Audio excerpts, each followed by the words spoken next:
జనరల్గా ఏంటంటే madam 1 month నుంచి నడుస్తున్న ఈ మంగ్లీ కేసు ఏదైతే ఉందో ఇన్ని రోజులు ఆరోపణలు మాత్రమే అనేవి కూడా మీడియాలో కావచ్చు, ఆమె చెప్పిన విధానం కావచ్చు, ఆమెకు సంబంధించిన వాళ్ళు కూడా చెప్పడం జరుగుతుంది.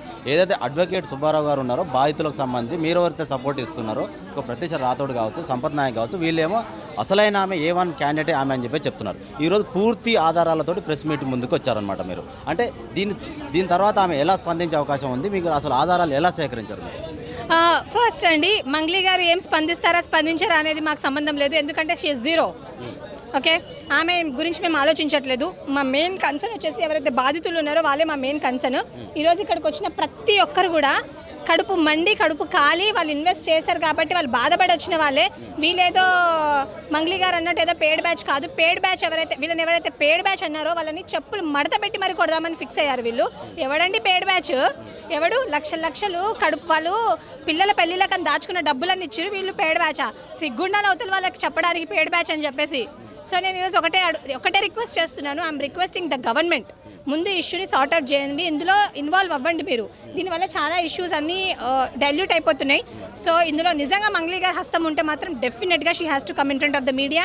ఎంతకైనా సంజయ్ చెప్పుకోవాలి కానీ ఇన్స్టాగ్రామ్లో, ఫేస్బుక్లో పోస్ట్ పెట్టడం కాదక్క.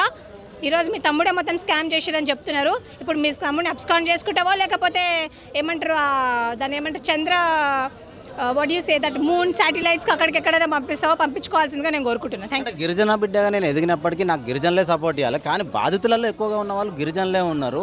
వాళ్ళు ఎందుకు ఇలా చేస్తున్నారు? వేరే వాళ్ళ మాటలు నమ్మి ఎవరైతే రాజకీయ కుట్ర చేస్తున్నారో నా ఎదుగుదలను ఇంకా దిగజార్చడం కోసం ఈ ప్రయత్నాలన్నీ చేస్తున్నారు. నా అసలు తప్పే లేదు, మధుకు నాకు సంబంధం లేదని అంటున్నది కదా.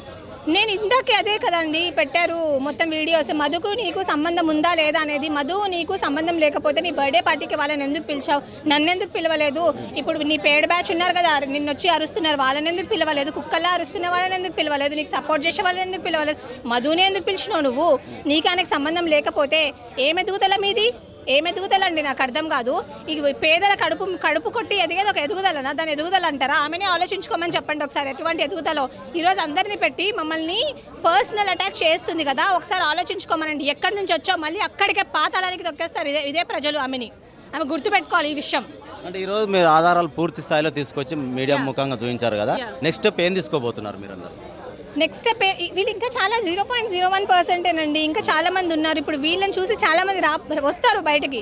వచ్చాక ఎవరి బండారం ఏంది, ఎవరి భాగవతం ఏంది అన్ని బయటపడతాయండి. వీళ్ళు కొంతమంది వస్తున్నారు, కొంతమంది ఎమ్మటే అప్ స్కాన్ అవుతున్నారు. అంటే మీడియా ముందుకు వచ్చినట్టే వస్తున్నారు, ఎమ్మటే మాయమైపోతున్నారు బాధితులు. అంటే వాళ్ళకైనా బెదిరింపులు ఉన్నాయా? ఎలా చూడొచ్చు దీన్ని? కొంతమంది అయితే ఏజెంట్స్ ఉన్నారు, వీళ్ళు బాధితులు. ఇంకొకటి ఏంటంటే వీళ్ళందరూ కూడా వాళ్ళ రిసిప్ట్స్ తీసుకొని వచ్చారు కదండి, మీ మీడియాకే ఇస్తున్నారు. అబద్ధం అయితే కాదు అది. మీకు అబద్ధం అనిపిస్తే మీరు కంప్లైంట్ కూడా ఇచ్చుకోవచ్చు వాళ్ళ మీద. సో వాళ్ళు ఎలా వచ్చారు అంటే they brought all the evidences అండి. ఓకేనా? Thank you.